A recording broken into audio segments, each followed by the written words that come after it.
শ্রীরামপুরের এক সাংবাদিক, ভারতের এক নাগরিক ধন্যবাদ জানাচ্ছে শ্রীরামপুর থেকে লিলুয়ার একজন টিচারকে, একজন মাকে, একজন বোনকে, একজন দিদিমণিকে। তিনি প্রিন্সিপালের পারমিশন নিয়ে একটা চিঠির উত্তরে আমার সঙ্গে কথা বলছেন। এই ফোন কলটা ছিল বিশাল ইম্পর্টেন্ট। চাঁদে একজন পা রেখেছে সেটা যেমন ইম্পর্টেন্ট ছিল, কিন্তু তারা দেশের যুদ্ধ বন্ধ করেনি। তাই আপনি চাঁদে যান, মঙ্গলে যান, আপনার পাশের বাড়ির সমস্যা আপনি সমাধান করতে পারেন না, তাহলে সায়েন্স কতটা ব্যাকওয়ার্ড হতে পারে যে আমাদেরকে ফরওয়ার্ড নিয়ে যেতে পারে না। এই ফোন কলটি ইন্সপায়ার করেছে আমাকে আজকের এপিসোডটা তৈরি করতে। স্কুলের নাম বলছি না, দিদিমণিরও নাম বলছি না। যদি তিনি এই নিউজটা দেখে আমাকে পারমিশন দেন যে হ্যাঁ স্কুলেরও নাম বলতে পারবেন, আপনি আমারও নাম বলতে পারবেন, তাহলে নেক্সট এপিসোডে নিশ্চয়ই সেই স্কুলকে তুলে ধরবো, সেই স্কুলে গিয়ে আমি তাদের ইন্টারভিউটা করব, যদি প্রিন্সিপাল পারমিশন দেন যে হ্যাঁ আমরা এই কাজটি করব। আসুন আপনাদেরকে এবার এপিসোডে নিয়ে যাই। ধন্যবাদ, আমি নরেশ সৈন।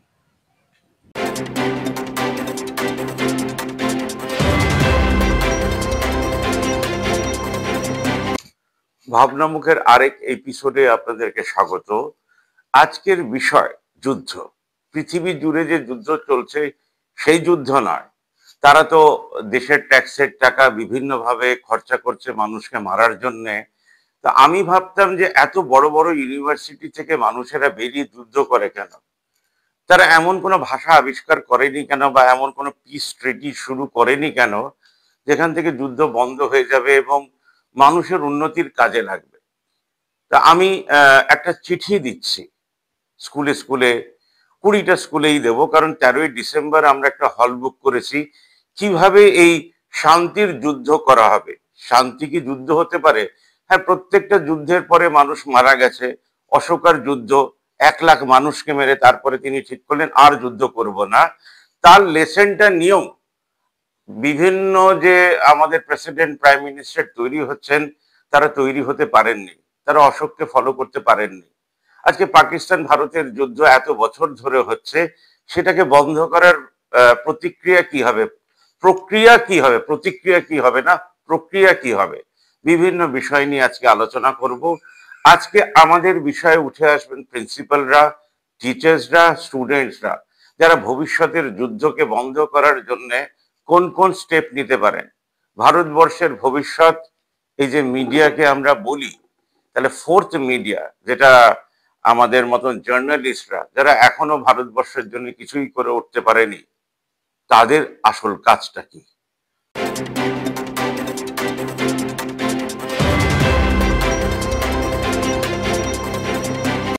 একটা যদি যুদ্ধ হয়, যুদ্ধের প্রক্রিয়া কি হয়? মানে ধরুন ইন্ডিয়া পাকিস্তানের সঙ্গে যুদ্ধ করবে বা পাকিস্তান ইন্ডিয়ার সঙ্গে যুদ্ধ করবে। তা দেখা গেল পেহেলগাঁওতে এসে কিছু টেররিস্ট আমাদের দেশের মানুষকে মেরে দিয়ে গেল। তারপরে ইন্ডিয়া বললো না, পাকিস্তানের লোকেরাই করেছে, 400 কিলোমিটার ভেতরে এসছে। 400 কিলোমিটার ভেতর তো আমেরিকার থেকেও আসতে পারে, ইসরায়েল থেকেও আসতে পারে, বাংলাদেশ থেকে আসতে পারে, ইথিওপিয়া থেকে আসতে পারে, তানজানিয়া থেকে আসতে পারে, কানাডার থেকে আসতে পারে। পাকিস্তান থেকেই কেন আসবে? এটাকে বলে রিজন। আপনি বাড়িতে বসে কোন কোন রিজন দিয়ে পৃথিবীকে বিচার করবেন তার উপরে দাঁড়িয়ে আছে আপনার ভাবনা চিন্তার দৌড় কত দূর হবে। নেলসন ম্যান্ডেলা মারা গেছেন, গান্ধীজি মারা গেছেন, বিবেকানন্দ মারা গেছেন, নেতাজিকে খুঁজে পাওয়া যায়নি। অনেকে বিশ্বাস করেন তিনি প্লেন ক্র্যাশে মারা যাননি, আমি বিশ্বাস করি তারপরে হয়তো মারাই গেছেন। তাহলে বেঁচেটা কি আছে তাদের আইডিয়া? মহাবীর মারা গেছেন, বুদ্ধ মারা গেছেন। অশোকা যুদ্ধের পরে ঠিক করলেন তিনি বুদ্ধ হবেন, তারপরে জৈন হয়ে গেছিলেন, যে জন্য কোনো হিন্দু নেতা তাকে নিয়ে কথা বলে না, কারণ তিনি বলেছিলেন আর যুদ্ধ নয়। আলেকজান্ডার পৃথিবী জয় করতে এসে বুঝলেন যে তিনি পৃথিবীতে জয় করতে পারবেন না, পোরাসের মতন মানুষের কাছে হেরেই যাবেন, তাই তিনি রাজাকে রাজার মতো ট্রিট করেছিলেন। তাহলে দেশের এডুকেটেড মানুষেরা আর একটা এডুকেটেড মানুষকে কিভাবে ট্রিট করবে? আমি মনে করি আমি আমার প্রিন্সিপালকে সেই রাজার জায়গায় বসাতে চাই, যিনি 1000টা স্টুডেন্টকে, 2000 স্টুডেন্টকে হ্যান্ডেল করেন। তার উপরে এত প্রেশার থাকে যে তিনি কি ধরনের কথা বলেন সেটা আমি জানতে চাই রেগুলার, প্রতি মাসে। তাহলে আমাদের যুদ্ধ, শান্তির যুদ্ধ শুরু হচ্ছে। এবার শান্তির সঙ্গে যুদ্ধটাকে কি ইকুয়েট করা যায়? সবাই বলেছে প্রত্যেকটা মানুষকে মেরে দেওয়ার পরে নিশ্চয়ই করে শান্তি আসবে, মানে প্রত্যেকটা যুদ্ধের পর শান্তি আসবে। এটা আমি বিকম পড়ে মানতে রাজি না। আমার সার্টিফিকেটের কথা আমি বললাম না, কিন্তু কি পাস করেছি লাস্ট অব্দি সেটা বললাম। আর পৃথিবী যেটা শিখিয়েছে সেটাতে আমি হয়তো পিএইচডি করেছি। আমার বক্তব্য হচ্ছে যে একটা সাংবাদিক হতে গেলে আমি দেশের উন্নতির কি কাজে লাগবো। 2014-তে একটা খবর ছাপা হয়, সেই খবরের সঙ্গে আমার নামটাকেও পাচ্ছেন, বা কি আমি বলতে চাইছি সেটাকে আপনি পাচ্ছেন অ্যাজ আ স্ট্রিপ। তাহলে আমি একটা চিঠি দিচ্ছি, সেই চিঠিটা বার করে আপনাদেরকে দেখাই, তাহলে বুঝতে পারবেন। এটা একটা চিঠি, এটা একটা খাম। এই খামে লেখা আছে টু দ্য প্রিন্সিপাল। যখন যে স্কুলে যাব তার হাতে তুলে দেব, খুব স্পেসিফিক।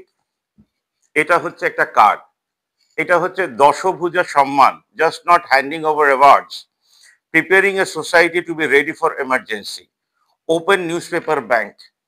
নিউজপেপার ব্যাংক মাদারের ছবি সামনে পাচ্ছেন। Once every month allow students to deposit old newspapers, khatas, etc. By selling this waste, you raise social capital. এটা ক্লিয়ারলি আমরা বলছি use 80% for social cause and send 20% to us to be partner in yearly program by handing over this সম্মান and send videos of monthly work by students for news. মানে আমরা চাইছি যে নিউজের জন্য স্টুডেন্টরা এই কাজটা করুক, সেটাকে সেল করুক, 80% তারা ব্যবহার করুক আর 20% আমাদেরকে পাঠাক। এই হচ্ছে চিঠি।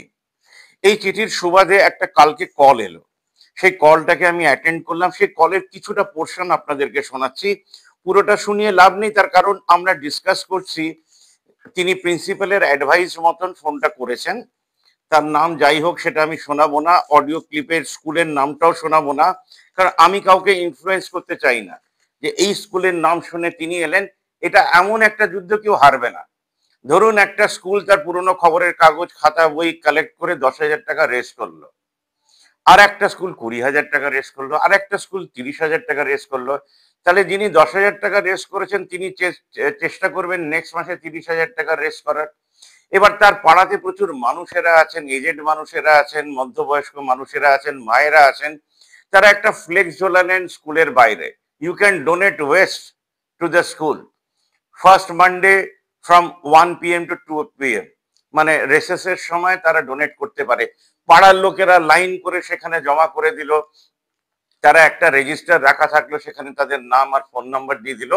তাহলে যে কোনো এমার্জেন্সিতে যদি কোনো স্টুডেন্টের 20 লাখ 40 লাখ টাকা অপারেশনের জন্য লাগে, সেও তো কারোর ছেলে বা মেয়ে।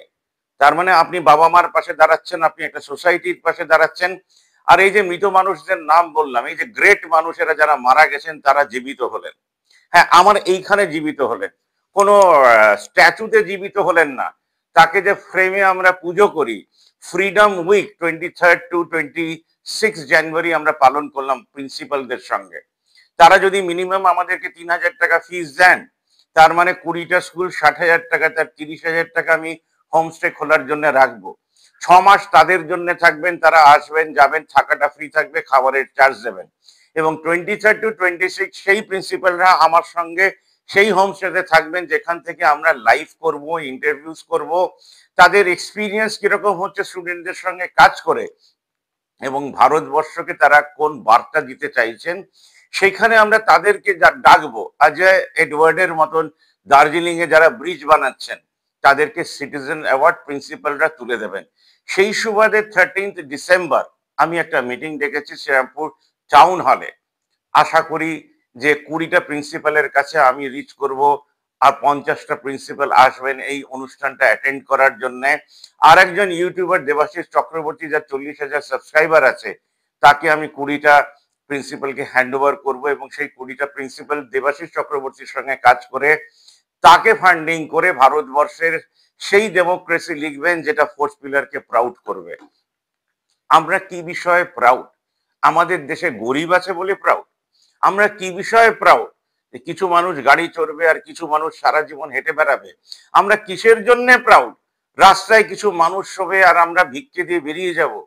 আমার এত লজ্জা লাগে নিজেকে দেখে যে রোজ সকালবেলা আয়নার সামনে দাঁড়িয়ে আমি নিজেকে অনেক কুকথা বলি।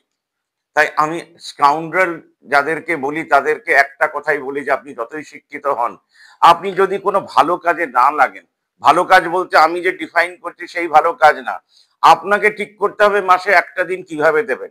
সেই সুবাদে আবার আমরা ঠিক করলাম যে আমরা মর্নিং ওয়াকে যাই। এখন সকাল প্রায় বাজে 4:45। 5:30টার সময় বেরোবো, যে মাসে একটা দিন শ্রীরামপুরে রথের সামনে আমরা একত্র হব সকাল 6টার সময়। সেখানে আমরা ইন্টার এক্সচেঞ্জ করবো সারা মাসে আমরা কি কাজ করলাম। শ্রীরামপুর অক্ষরের শহর, শ্রীরামপুর স্বপ্নের শহর, শ্রীরামপুর পুরনোতম শহর, কলকাতার থেকেও পুরনো। সেখানকার কালচারাল মানুষেরা কোনো রকম ভাবে তৃণমূল, সিপিএম, কংগ্রেস, বিজেপি হতে পারেন না। সাহিত্যের মানুষেরা সাহিত্যের প্রতি ডেডিকেশন হবেন, তারা গঙ্গার মতন গোমুখ থেকে বয়ে সমুদ্রে গিয়ে মিশবেন, যাদেরকে দেখে একটা সমাজ উঠে দাঁড়াবে। তার প্রথম রিপ্রেজেন্টেটিভ আমি মনে করি প্রিন্সিপাল, কারণ আমার মাও প্রিন্সিপাল ছিলেন একটা স্কুলের। তাই আমি গর্বিত স্টুডেন্ট, সারা জীবন শিখতে চাই, তাই আমি 60-এ ফিরে যেতে চাই আমার স্কুলে রামকৃষ্ণ মিশনে। যদি সেখানে পলিটিক্স না হয় তাহলে রামকৃষ্ণ মিশনের প্রত্যেকটা স্টুডেন্ট মাসে কিছু না কিছু ডোনেশন করে সেই স্কুলের হাতে তুলে দেবে, বা খবরের কাগজ জমা দিতে আমি যাব। অডিও ক্লিপটা শোনার পরে একটু ভাববেন যে আপনারও কিছু করার ছিল। নেচারে কোনো যুদ্ধ নেই, পাখিদের কোনো যুদ্ধ নেই, বাঘেদের কোনো যুদ্ধ নেই, সিংহদের কোনো যুদ্ধ নেই, তাদের থেকে অ্যাটলিস্ট আমরা এটা শিখতে পারতাম। পাড়ায় যে কুকুররা চেঁচায় তাদের কোনো যুদ্ধ নেই। তাহলে মানুষ এত শিক্ষিত হয়ে যুদ্ধে যাবে কেন? প্রিন্সিপালদের হাত ধরে সেই পিস ট্রিটি আজ থেকে 3 বছর পরে আমরা ডিক্লেয়ার করব, যেটা সুপ্রিম কোর্টের অ্যাপ্রুভাল নিয়ে পুরো বিশ্বের প্রেসিডেন্ট ও প্রাইম মিনিস্টারদেরকে সাইন করতে হবে। এবং একটা ভালো খবর পেলাম, জোহরান মামদানি যিনি নিউ ইয়র্কের মেয়র হলেন, তাকে আমি কন্ট্যাক্ট করব ওয়ার্ল্ড সিটিজেন্স ফোরাম ফর্ম করার জন্য। তার প্রথম সারিতে থাকবেন আমাদের দেশের প্রিন্সিপালরা। তারপরে আস্তে আস্তে আস্তে আস্তে পৃথিবী জুড়ে মানুষ একটা ফান্ডিং করবে, ট্যাক্সের টাকা দিয়ে তারা যুদ্ধে যায়। তাহলে সোশ্যাল ক্যাপিটাল তৈরি করে পুরো পৃথিবী জুড়ে একটা মুভমেন্ট হবে, যেখান থেকে শান্তি আসবে। শান্তি আসতে বহুত টাইম লাগবে, কারণ আমাদের এগেনস্টে দাঁড়িয়ে থাকবে তারা যারা আর্মস অ্যান্ড অ্যামুনিশনকে ম্যানুফ্যাকচার করে, আর আমরা ম্যানুফ্যাকচার করব সোশ্যাল ক্যাপিটাল। আশা করি আপনারা সিম্পল বাংলায় বুঝতে পারলেন, এবং এআই তো কনভার্ট করে দিচ্ছে, নিচে সাবটাইটেল দিয়ে দিচ্ছে, ইংলিশে সেটা দেখতে পাচ্ছেন, আপনার ল্যাঙ্গুয়েজে আপনি হয়তো কনভার্ট করে নিয়েছেন। আজকের মতন এতটাই। ভাবনামুখ দেখবেন, কমেন্ট করবেন, লাইক করবেন, শেয়ার করবেন। তার কারণ ভবিষ্যতের প্রজন্মের স্টুডেন্টরা ভবিষ্যৎ লিখবে, কেউ ভালো জার্নালিস্ট হবে, কেউ ভালো ইঞ্জিনিয়ার হবে, কিন্তু দেশের কাজে লাগবে, আর কোনো ব্রিজ ভাঙবে না। মানুষের জন্য কাজ করুন। আজকের মতন এতটাই। আমাকে শোনার জন্য ধন্যবাদ। আমি Naresh. You have given a proposal to raise social capital.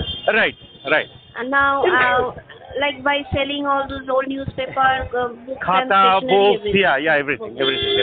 Exactly what you want us to do. Just one day a month, if these papers are collected and sold, you raise social capital.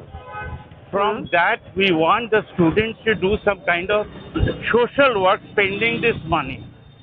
This is one part under your guidance. And we want the students to take interview of students. What are they doing with this money? How are they thinking of helping poor Indians or Indians in that sense? These videos need to be edited and send it to us so we can show in our channel what students of India can do.